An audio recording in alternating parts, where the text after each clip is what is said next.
Selamat pagi bagi kita semua, warga jemaat GKPA dan simpatisan dimanapun berada.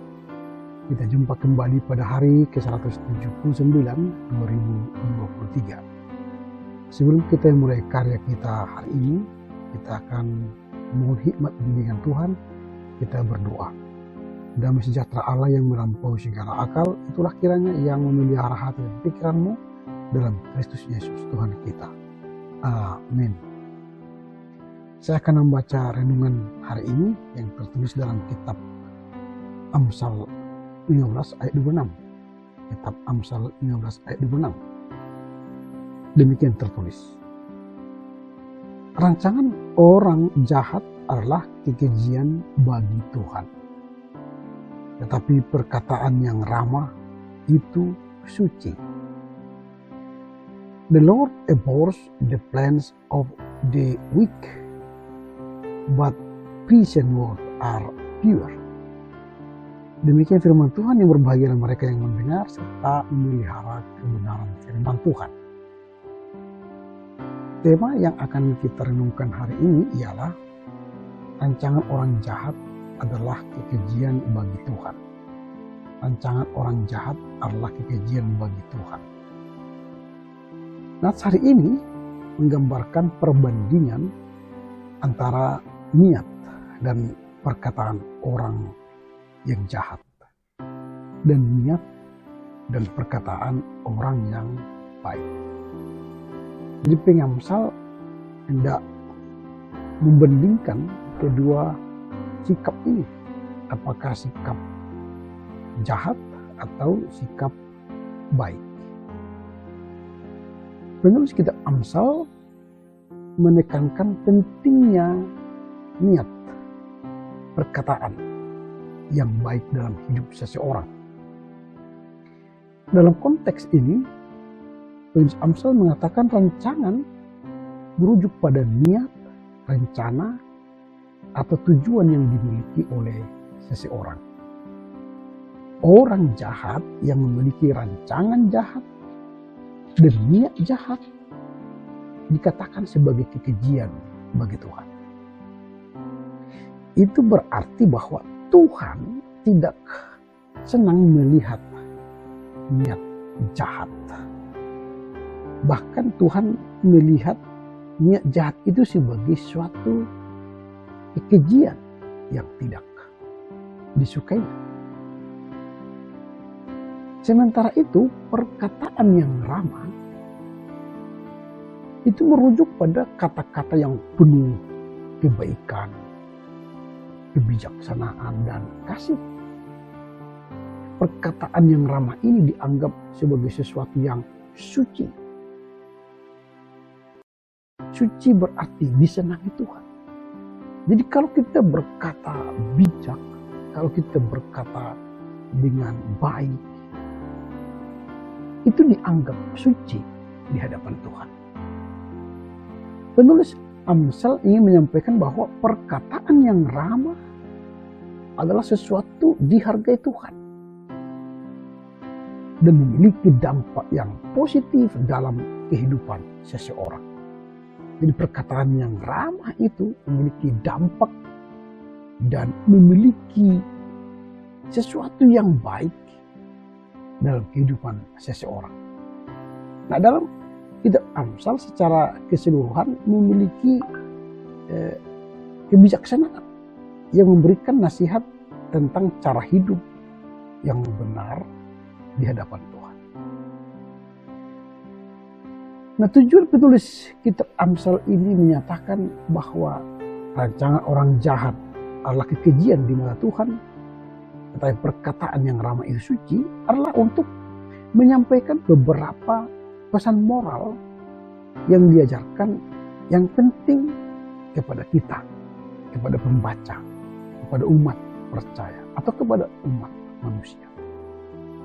Yang pertama yang hendak disampaikan oleh penulis Amsal ialah ingin menekankan bahwa niat jahat atau rencana jahat seseorang tidak disetujui oleh Tuhan. Saya ulangi, penulis Amsal hendak menekankan bahwa niat jahat atau rancangan jahat dari seseorang tidak disukai oleh Tuhan.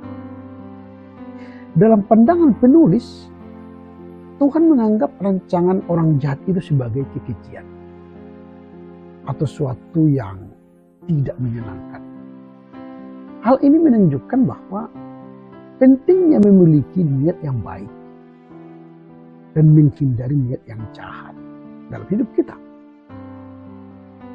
Itu yang pertama, bahwa penulis menekankan bahwa niat jahat, rancangan jahat itu tidak disukai Tuhan. Yang kedua, penulis ingin menyampaikan bahwa perkataan yang ramah memiliki nilai moral yang tinggi di hadapan Tuhan. Perkataan yang ramah memiliki nilai moral yang tinggi di hadapan Tuhan. Dan perkataan yang ramah penuh dengan kebaikan, kebijakan, kebajikan, kasih dianggap sebagai sesuatu yang suci, kudus bagi Tuhan. Nah, hal ini menyoroti pentingnya menggunakan kata-kata yang bijak dan memberikan pengaruh positif kepada orang lain, juga kepada diri kita sendiri. Nah, secara keseluruhan tujuan penulis kitab Amsal menuliskan pernyataan tadi adalah untuk memberikan petunjuk praktis bagi hidup yang benar di hadapan Tuhan. Jadi penulis hendak menolong pembaca atau kita umat percaya memiliki niat baik dan berbicara dengan bijaksana.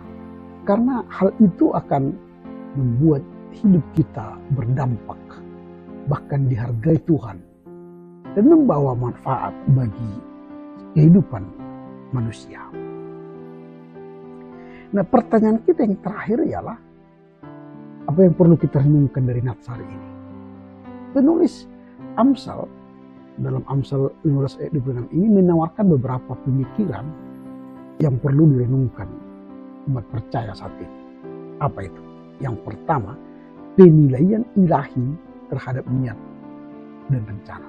Penilaian ilahi terhadap niat dan rencana.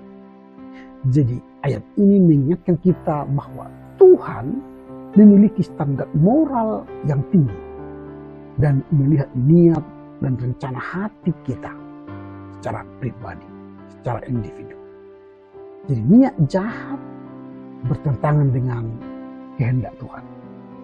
Dianggap sebagai kekejian yang tidak disetujui oleh Tuhan. Hal ini menunjukkan pentingnya menjaga kebaikan, integritas dalam pikiran dan hati kita. Yang pertama, penilaian ilahi terhadap niat dan rencana.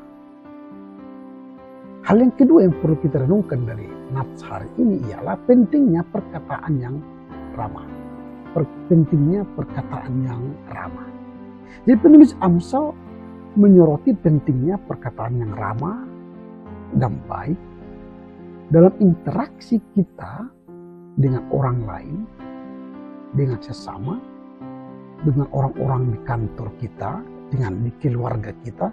Perlu interaksi, komunikasi yang baik, kata-kata yang ramah, yang dipenuhi dengan kebijakan, kebajikan, kebijaksanaan, dan kasih dianggap sebagai sesuatu yang suci dan kudus di hadapan Tuhan. Nah, hal ini menunjukkan bahwa kata-kata itu memiliki kekuatan untuk memengaruhi, membangun hubungan dengan orang lain.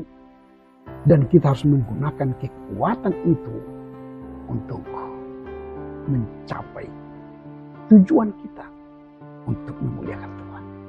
Itu yang kedua, pentingnya perkataan yang ramah. Yang ketiga, apa yang kita renungkan dari nats hari ini ialah kebijaksanaan sebagai panduan hidup. Kebijaksanaan sebagai panduan hidup. Kitab Amsal secara keseluruhan mengajarkan kebijaksanaan sebagai panduan hidup yang benar. Nah, ayat ini menggarisbawahi pentingnya mengikuti kebijaksanaan dan menjauhi kejahatan. Hal ini menekankan bahwa tindakan dan pikiran kita harus dipandu oleh nilai-nilai moral dan prinsip-prinsip yang baik. Itu yang ketiga, kebijaksanaan sebagai panduan hidup. Saya ulang, apa yang perlu kita renungkan dari nats hari ini? Yang pertama, penilaian ilahi terhadap niat dan rencana. Yang kedua, pentingnya perkataan yang ramah. Yang ketiga, kebijaksanaan sebagai panduan hidup. Karena itu, penting bagi kita untuk mempertimbangkan niat dan rencana kita. Memperhatikan perkataan yang kita gunakan dan mencari kebijaksanaan dalam setiap langkah hidup kita. Hal ini mengajak kita untuk hidup dengan integritas dan menghargai kebaikan interaksi kita dengan orang lain dan dengan Tuhan. Amin. Kita berdoa. Terima kasih Tuhan. Firman hari ini mengajar kami untuk mampu menghindari niat dan rancangan jahat, tapi melakukan perkataan yang ramah, karena itu akan menjadi sesuatu yang Tuhan hargai dan senangi. Ajar kami mengerti memahami firman-Mu dan melakukan dalam kehidupan kami sehari-hari. Amin. Selamat berkarya untuk Tuhan, tetap jaga prokes. Tuhan Yesus memberkati. Horas, horas, horas.